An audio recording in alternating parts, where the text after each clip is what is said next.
آگے تھے آپ تصور نہیں کر سکتے ہیں. لیکن اگر آج ہم نعرہ حیدری لگا کر علم کی منزلوں پر جائیں, صبح جب جائیں بسم اللہ الحمد قل اللہ دعا سورہ نعرہ لگا کے اس کے بعد نکلیں کہ آج میں ذوالفقار حیدری, اس زمانے میں لوگوں کی گردن اڑانے کے لیے کام آتی تھی, آج میں ذوالفقار حیدری سے علم کی گردن اڑاؤں.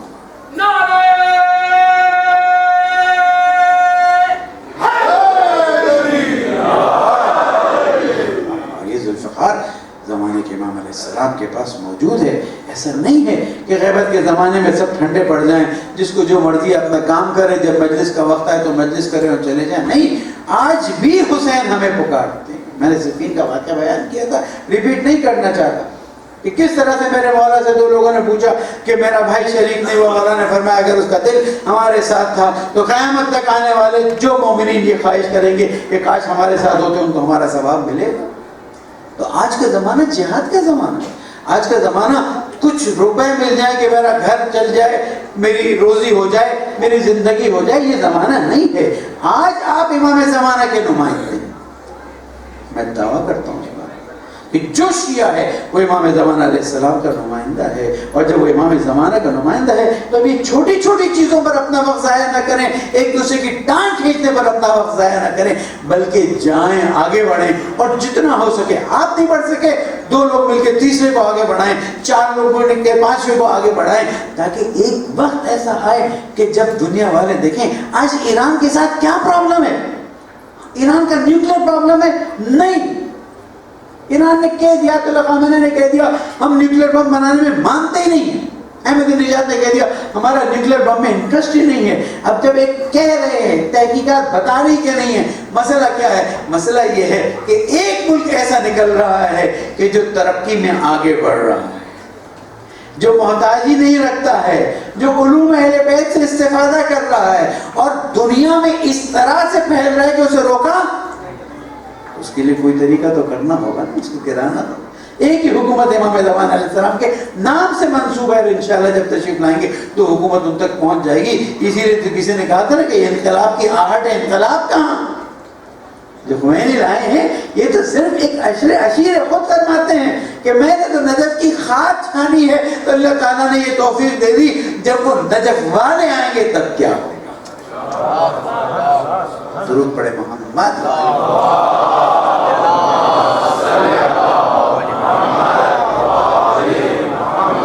کتنی افسوس کی بات ہے کہ نہ ہمارے پاس ٹیلی ویژن ہے, نہ ہمارے پاس ریڈیو ہے, نہ ہمارے پاس میڈیا کا وہ طریقہ ہے کہ جس سے ہم اہل بیت کا پیغام دے سکیں. کیوں نہیں ہے؟ کیوں میں اپنا پیسہ بینک اکاؤنٹ میں دبائے رکھوں کہ جب میں مر جاؤں تب میرے بچے اس کو کس طرح سے استعمال کریں؟ کیوں نہ میں خود اپنا ایک سسٹم ایسا بنا کے جاؤں جس سے لوگوں میں تبلیغ ہو. آج یہ انسانیت انتظار کر رہی ہے, ان کی روحیں تڑپ رہی ہیں, یہ سکون کی تلاش میں ہیں. کبھی ہری کرشنا, کبھی ہری رام میں چلے جاتے ہیں, کبھی کسی اور کلٹ میں چلے جاتے ہیں. آپ ان کو امام زمانہ کی طرف کیوں نہیں پکارتے ہیں؟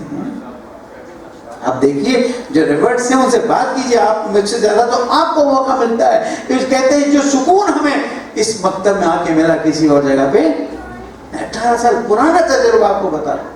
تو جب اللہ سبحانہ وتعالیٰ نے ہمیں ان لوگوں میں سے بنا, یہ مجلسیں میں نے اس دن بھی بتایا تھا, یہ مجلسیں ایک رسم نہیں ہے جو ہم ادا کریں, یہ ڈیوٹی ہے جس کے لیے ہمیں پوری فوج کو امام علیہ السلام نے یہاں بلایا ہے کہ تم تیار ہو جاؤ, اور اگر تیار نہیں ہوگے تو تمہیں جواب دینا پڑے گا. کل قیامت میں جب سارا لشکر جنت کی طرف جا رہا ہوگا, ہمیں شرمندگی ہوگی کہ اس زمانے کے لوگ انہوں نے یہ کام کیا اور ہم پیچھے رہ گئے. شفاعت ہمارے لیے, جنت ہمارے لیے, موت کا سکون ہمارے لیے ہے, قبر کا سکون ہمارے لیے ہے.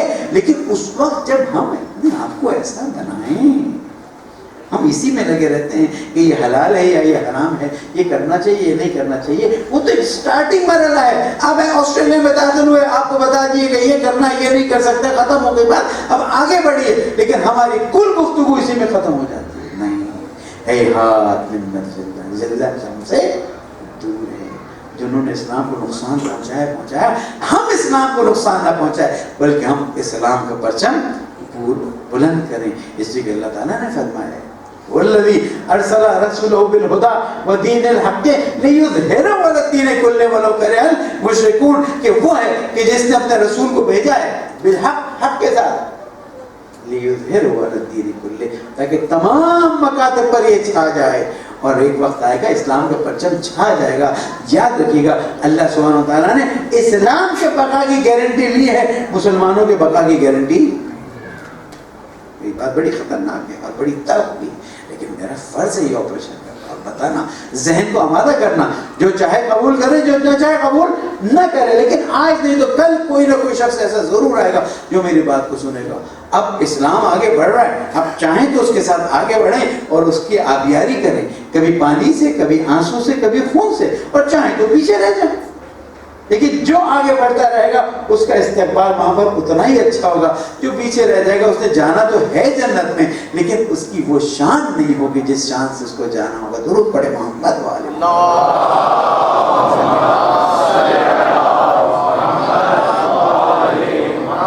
اس نفس کو قابو میں لائیں، اس نفس کو قابو میں لائیں. اور قابو میں لانے کا بہترین طریقہ یہ کہ 5 وقت جب نماز پڑھیں تو کم از کم نماز میں تکبیرۃ الاحرام کہنے سے پہلے ایک لمحے کے لیے کھڑے ہو، سوچیں what I'm going to do now. میں کس کے کہیں ہائی لیول میٹنگ میں جاتے ہیں تو تھوڑا سا ڈریس دیکھ لیتے ہیں کہ کوئی چیز ایسی، میں بھی ممبر پہ آتا ہوں تو ٹرائی کرتا ہوں اپنا ماما چیک کر لوں، ابا خبا چیک کر لوں، ایسی چیز نہ ہو. تو جب ہم عام میٹنگ میں جاتے ہیں تو تھوڑا سا اپنا چیک کرتے ہیں، تو جب خاص میٹنگ میں جائیں تو تھوڑا سا تصور کر لیں کہ اپنے رب کی بارگاہ میں جا رہے ہیں. اگر تھوڑی سی توجہ ہو گئی نماز میں تو آپ کی نماز آپ کو کہاں سے کہاں لے جائے گی. اگر توجہ نہیں ہوگی تو وہی نماز آپ پڑھتے ہوں گے لیکن اس کا وہ نتیجہ. بس مومنین، یہ نفس امارہ ہے. میں اپنی بات کو وہاں سے آگے لے جاتا ہوں یہاں پر کر لو. یہ نفس امارہ ہے اور کچھ نہیں، کہ جس نے اسلام کا بیڑا غرق کروا دیا.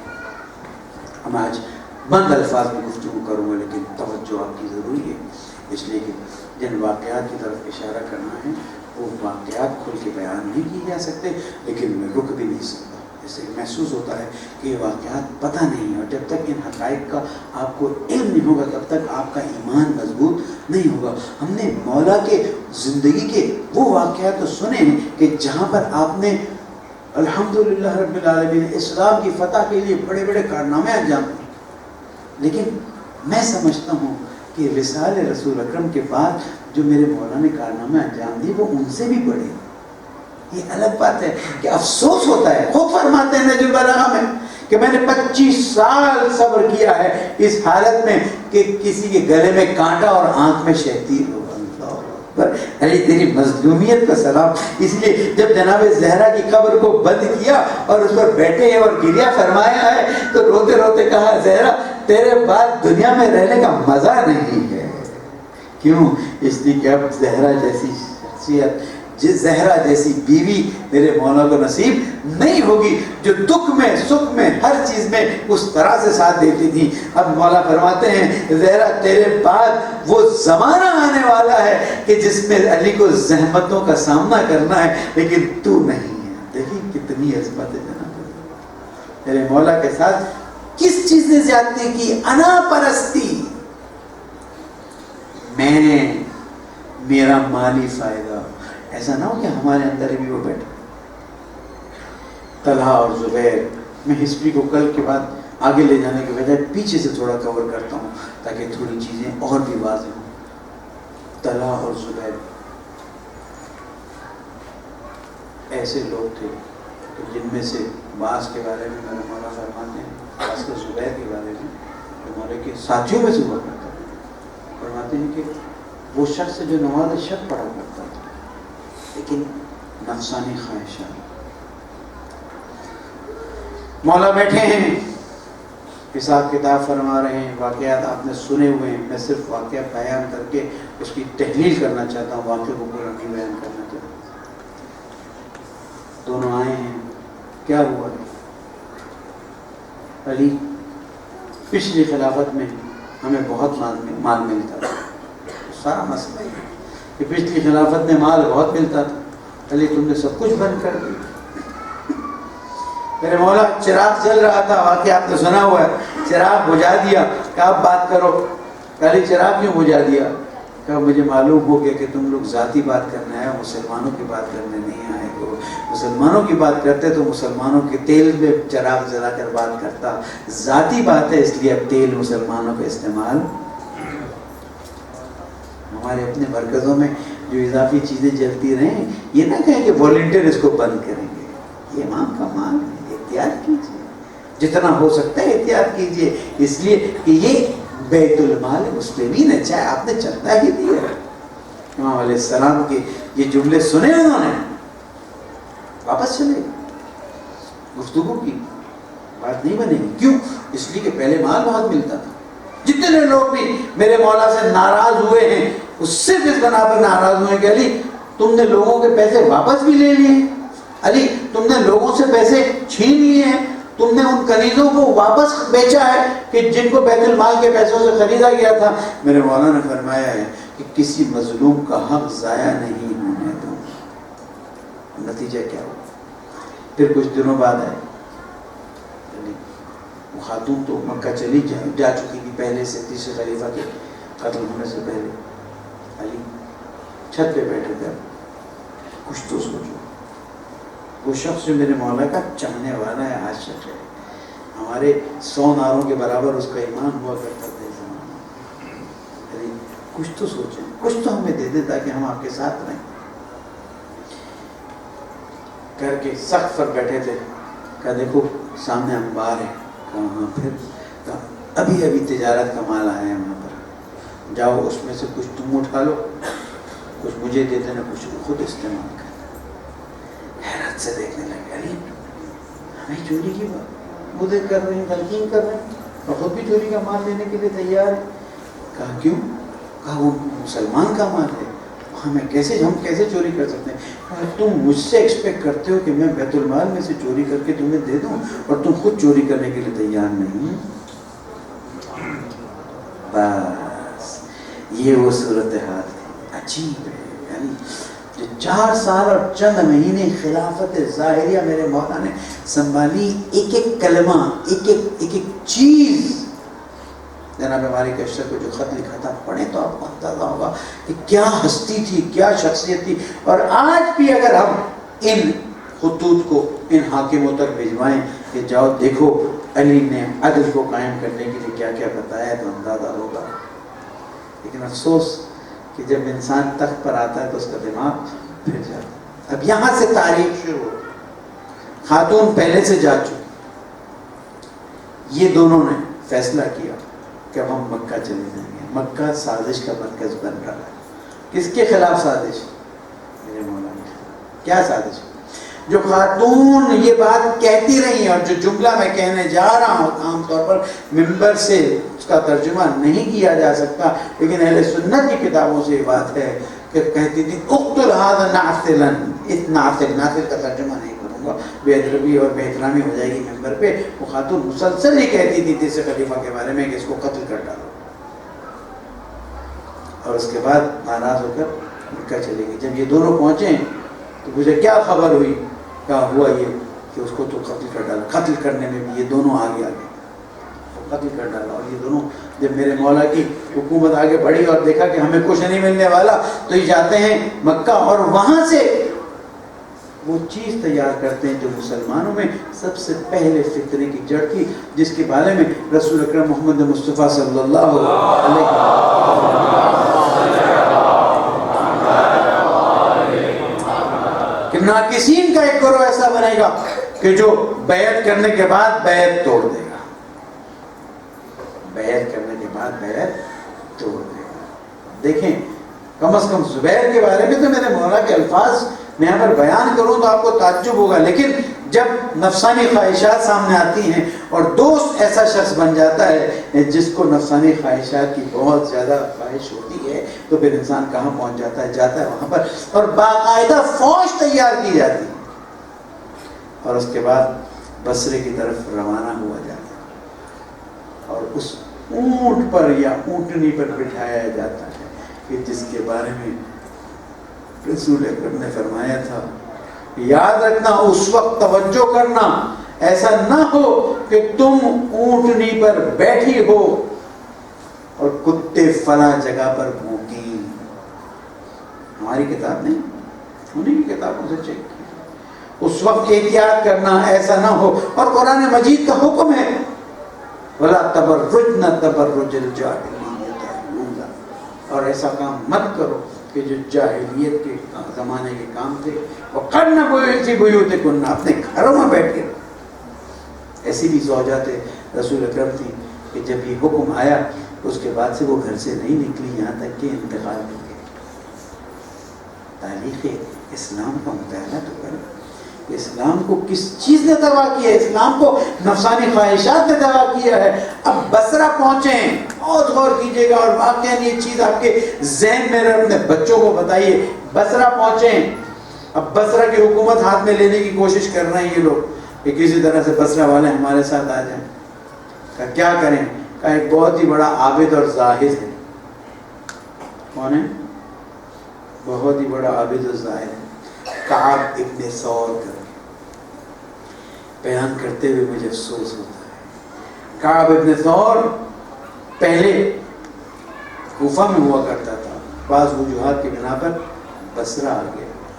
کعب ابن ثور سے کہا, کعب ہم علی کے مقابلے میں جنگ کے لیے تیار ہوئے ہیں. کعب نے کہا, اس کے مقابلے میں لڑنے جا رہے ہو جو اخیر رسول تھا, جو حق کے ساتھ ہوتا ہے اور کچھ میرے مولا کی فضائل بیان. کعب رات کے وقت نماز پڑھ رہے تھے, آئے. کعب ہم جنگ کے لیے تیار ہو گئے. کعب نے پھر منع کیا کہ یہ غلط بات ہے, اور اب تو وہ امیر المومنین ہے, اب وہ خلیفۃ المسلمین ہے, کیسے جنگ کی جائے؟ ہر ایک کے ذہن میں یہ تھا جو خلیفۃ المسلمین بن جائے گا اس کے خلاف جنگ نہیں. کچھ تھیلی رکھنے کی آواز آئی. جب نماز ختم ہوئی تو دیکھا کوئی تھیلی رکھی گئی. جب تھیلی رکھی دیکھی گئی تو کہ یہ کیا ہے؟ کہا کچھ نذرانہ ہے. یہ نذرانے بڑے خطرناک ہوتے ہیں. کیا مسئلہ ہے؟ کہا آپ سے کہا نا علی سے جنگ کرنی. کہا علی سے جنگ کرنے کے لیے سوچنا پڑے گا. ابھی تک کیا تھا؟ آپ دیکھیں عابد و زاہد, لیکن ایمان مضبوط نہیں ہے. نفسانی خواہشات کہیں نہ کہیں پھنسی ہوئی ہیں.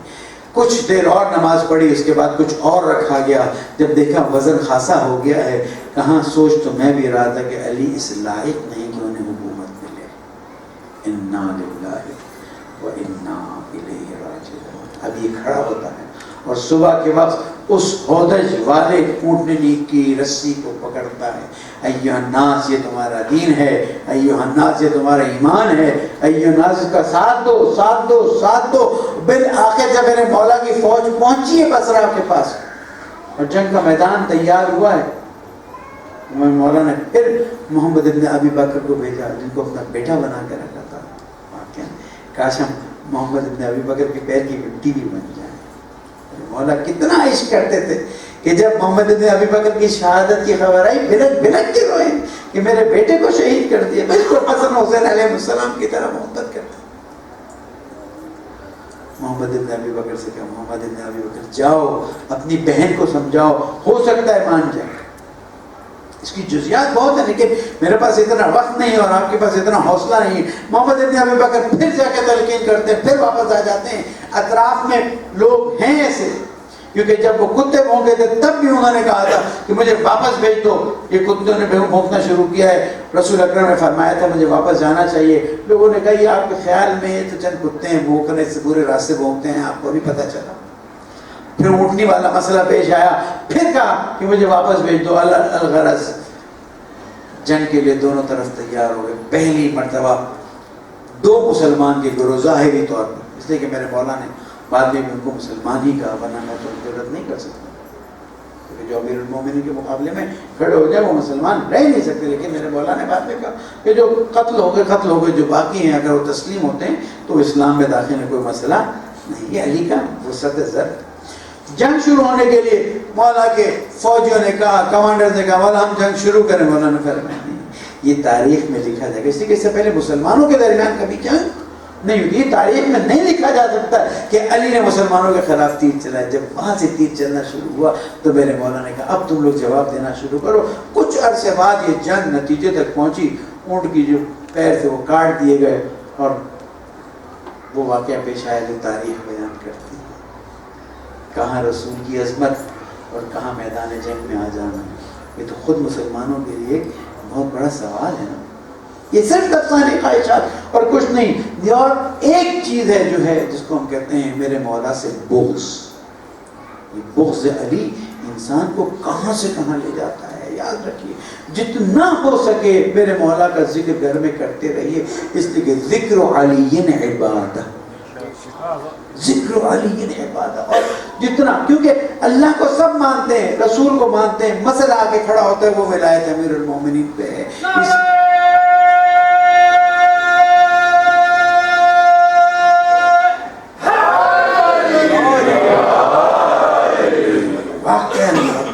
ہم اس چیز کا احساس نہیں رکھتے. اس لیے میں نے ان تحلیلوں کو کیا ہے کہ یہ ولایت ولایت ولایت کیا ولایت ہے؟ یہ ولایت ہے جو امتحان ہے. وہاں پر شیطان نے حضرت آدم کا سجدہ کرنے سے منع کر دیا تھا، یہاں پر لوگوں نے امیر المومنین کو اپنا مولا قبول کرنے سے انکار کر دیا. اس لیے ہمیں چاہیے کہ اپنے بچوں کے دل میں امیر المومنین السلام، اور جتنا ہو سکے امیر المومنین السلام کا نام رکھیں اپنے بچوں کا، تاکہ مسلسل یہ چیز آگے بڑھتی رہے. لیکن وہ اناد جو میرے مولا کے خلاف کسی کے دل میں تھا اس بات کا باعث بنا کہ جنگ کے لیے تیار ہو گئے. اب جب جنگ ختم ہوئی ہے تو میرے مولا نے ایک ایک جنازے کو اٹھایا ہے، ایک ایک جنازے کو بٹھایا ہے. وہاں پر زبیر بھی مارا گیا، وہاں طلحہ بھی مارا گیا، ایک ایک جنازے کو بٹھایا ہے. لیکن کعب ابن ثور کے جنازے کو جب بٹھایا ہے تو میرے مولا نے ایک عجیب جملہ کہا، کعب جس تیر کی دعا تو کرتا تھا کہ میرے دل پہ لگے، اللہ نے تیرے دل پہ لگا دیا. نہ تجھے تیری دنیا ملی نہ تجھے تیری.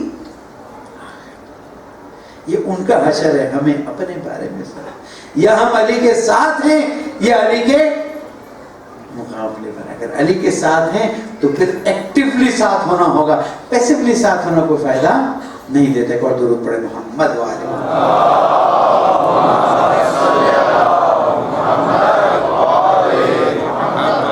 پھر میرے مولا نے اس خاتون کو ایک پوری فوج کے ساتھ واپس مدینہ بھیجا اور کہا اب تم سنبھالو اپنے آپ کو، ایسا نہ ہو کہ مزید کوئی مسائل کھڑے. جب مدینہ پہنچے ہیں میرے مولا کی مصلحتوں کو دیکھیں، نقطہ بتاتے تھے. جب مدینہ پہنچے ہیں تو لوگوں نے پوچھا یہ کیا کیا تم نے، یہ کیا کو باتیں ہوتی ہیں، تمہارے ساتھ علی نے کیا کیا؟ کہ ویسے تو علی نے اچھا کیا کہ میرا احترام کر کے مجھے واپس مدینہ بھیج دیا، لیکن مجھے افسوس یہ ہے کہ مردوں کے درمیان میں مجھے مدینہ آنا پڑا. محمد ابن ابی بکر آیا، کہا یہ 30 خواتین تھی جو مردوں کے کپڑوں میں تھی آپ کی حفاظت کے لیے. اس لیے کہ امیر المومنین میرے مولا امیر المومنین کو رسول اکرم کا احترام کرنا تھا، آپ کا احترام. اس لیے 30 خواتین کو مردوں کے کپڑے پہنا کر اس طرح سے بھیجا کہ کہیں ایسا نہ ہو کہ کوئی مرد رسول اکرم کی زوجہ کے پاس آ کر بے احترامی کر لے. جب یہ پتہ چلا تو حیران ہو گئے کہ یہ کیا ہوا. یہ ہے میرے مولا کا کردار، یہ ہے میرے مولا کہ جن کے خلاف سازش کرنے والے ہر وقت یہ سوچتے رہے کہ کس طرح سے میرے مولا کو نیچے دکھایا جائے، میرے مولا کو نیچے دکھایا جائے. اور اسی لیے نہج البلاغہ میں ایک جگہ پر فرماتے ہیں افسوس ہے وہ زمانہ آ گیا کہ لوگ مقابلہ کرتے ہیں میرے اور حاکم شام کے درمیان. کیسے مقابلہ ہو سکتا ہے؟ کیسی شخصیت تھی. کنت نورا والآدم بین الماء والطین. ان مرحلوں پہ پہنچنے والوں کا ہم مقابلہ کسی اور سے کریں کہ جن کی کوئی حیثیت نہیں ہے. افسوس ہوتا ہے جب بعض مرتبہ ممبر سے اس طرح کی باتیں کی جاتی ہیں جو میرے مولا کی شان کے خلاف. ہمارا فرض ہے کہ ہم فضائل امیر السلام پڑھیں، لیکن وہ فضائل جو میرے مولا کی شان کو اوپر کرے کسی اور کو نیچا دکھانے کی ضرورت ہے ہی نہیں. اس لیے کہ کوئی ہے ہی نہیں اس مقابلے میں. جب وہ نام لینے میں حرج نہیں ہے، ڈاکٹر ذاکر نائک جو خدا ہدایت کرے اور لعنت کرے ہدایت کے قابل نہیں. جب وہ قرآن مجید کے مقابلے میں بائبل کو لاتا ہے اس کا مطلب ہے قرآن کے مقابلے میں کوئی چیز ہے نا. سمجھ رہے ہو؟ کہ جب آپ دو چیزوں کا مقایسہ کرتے ہیں اس کا مطلب ہے کہ مقایسے کے قابل ہے، کمپیریزن کے قابل ہے، اس لیے کمپیئر کرتے ہیں. کبھی بھگوت گیتا کو لایا جاتا ہے، کبھی اور کتاب کو لایا جاتا ہے.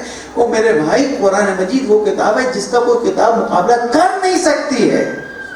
اسی طرح میرے مولا وہ ہیں کہ جس کا کوئی انسان مقابلہ کر نہیں سکتا ہے. ہم کیسے میرے مولا کے مقابلے میں بعض لوگوں کے نام لیں، اس کے بعد کچھ ہنسی مذاق ہو اور بات ختم ہو جائے. امیر المومنین السلام کا معاملہ بہت سیریس معاملہ ہے، اور وہ ہر زمانے میں ہم سے توقع کرتے ہیں، ہم سے تقاضا کرتے ہیں کہ اگر میرے چاہنے والے ہو تو کم از کم جملہ نزل والا کا کرتے ہیں کہ تم وہاں تک تو نہیں پہنچ سکتے. چلے کل رات یا پرسوں رات میرے مولا کا پیغام میں آپ کو دوں گا. تم وہاں نہیں پہنچ سکتے ہو جہاں تک میں پہنچا ہوں، لیکن وہاں پر آنے کی کوشش تو کرو. فَعِنُونِ میری مدد کرو اس میں کہ جہاں تک تم اوپر آ سکو. اس لیے کہ کل جب قیامت میں ہم جائیں گے، ظاہر ولایت امیر المومنین کو قبول کیا ہے تو شفاعت تو اللہ تعالیٰ ہمیں دے گا اہل بیت کی، یقین نہیں ہے.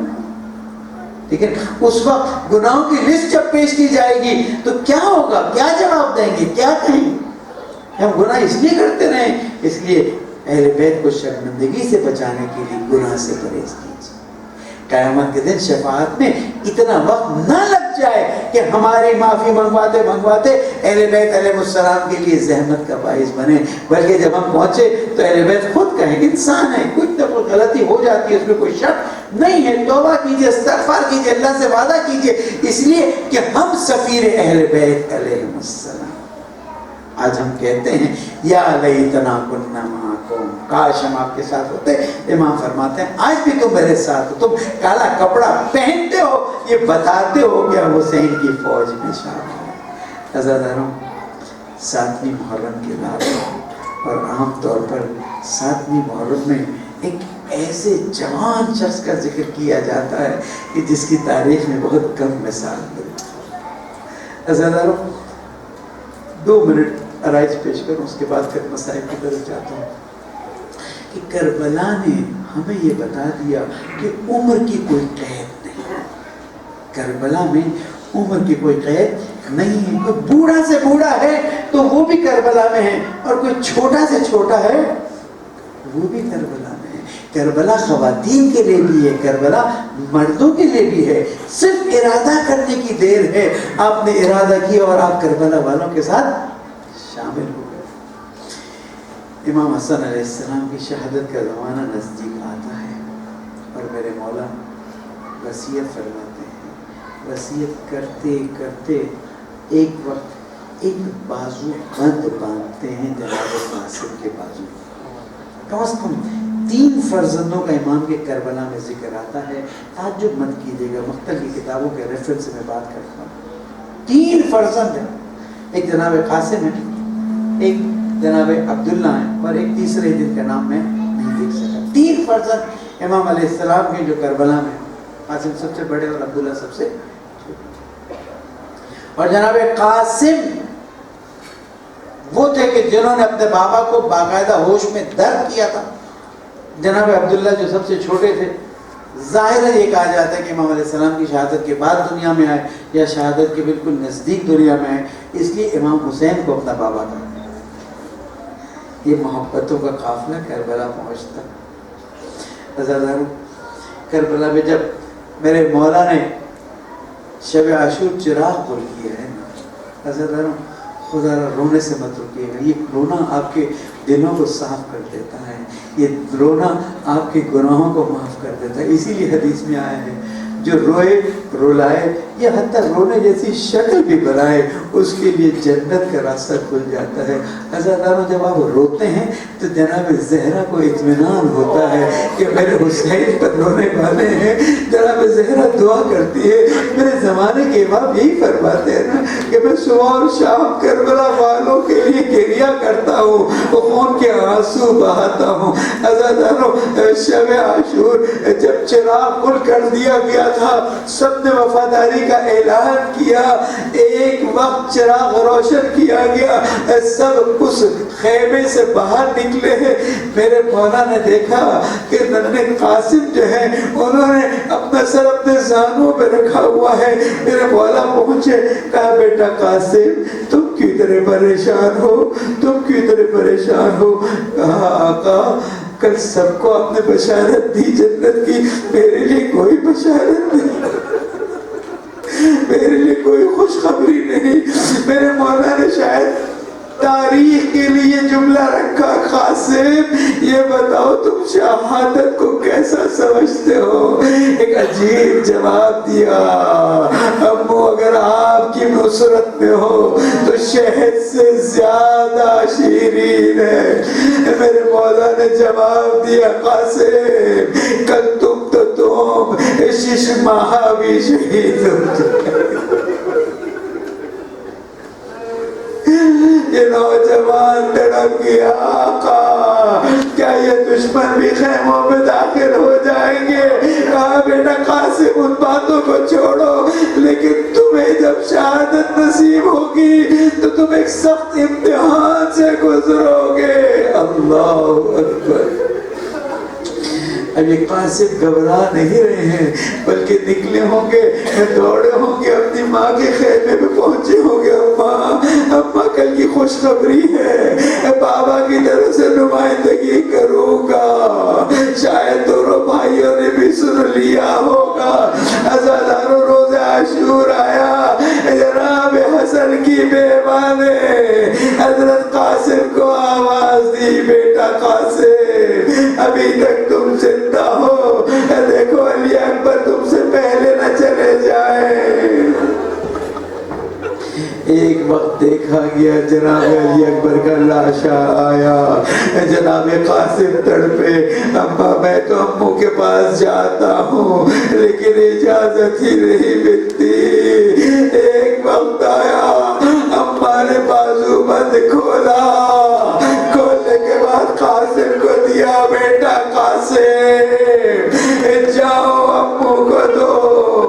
امو کے پاس آتے ہیں، مقتل کے الفاظ ہیں، بھائی کا خط دیکھا من حسن ابن علی الی اخی الحسین۔ اللہ انسان جب تکلیفوں میں ہوتا ہے، سختیوں میں ہوتا ہے اور کسی بھائی کا خط مل جائے دل کو سکون ملتا ہے۔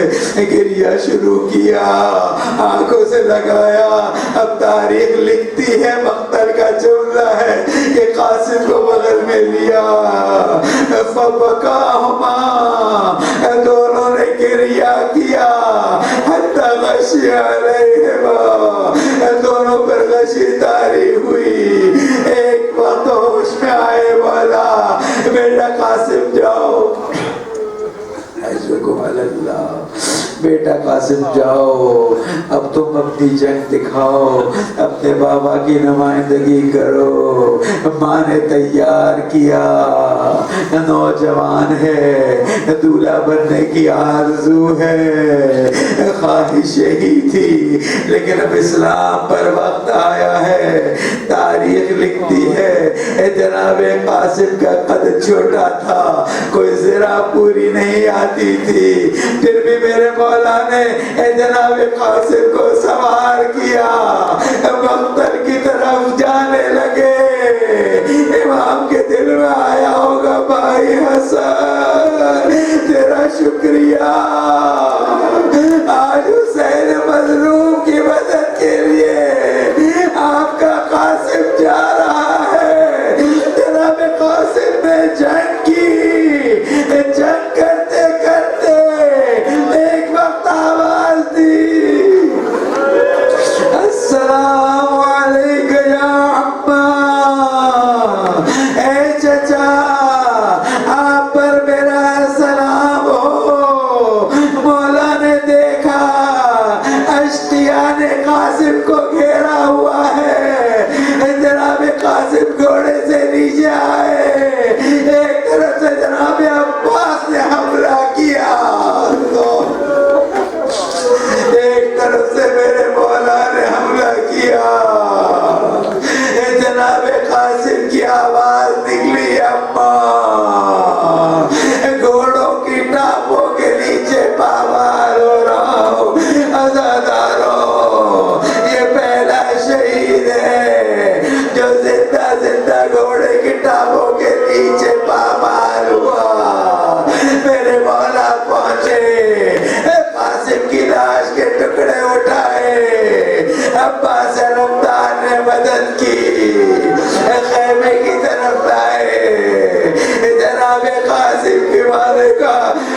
کرنے والے تیرا شکر ہے. عزاداروں بس مسائل ختم ہوئے. ایسے عاشور امام کی شہادت کا وقت نزدیک. ایک وقت چھوٹا بچہ خیمے سے نکلتا ہے, دوڑ کے شیور کے آگے ہاتھ رکھ دیتا ہے, میرے بابا کو مت مارو. امام نے آواز دی, بہن زینب عبداللہ ابن حسن کو لے جاؤ. لیکن دیر ہو چکی تھی. یہ چھوٹا بچہ اپنے ابو کے سینے پر جان دے بیٹھا. ماتم حسین.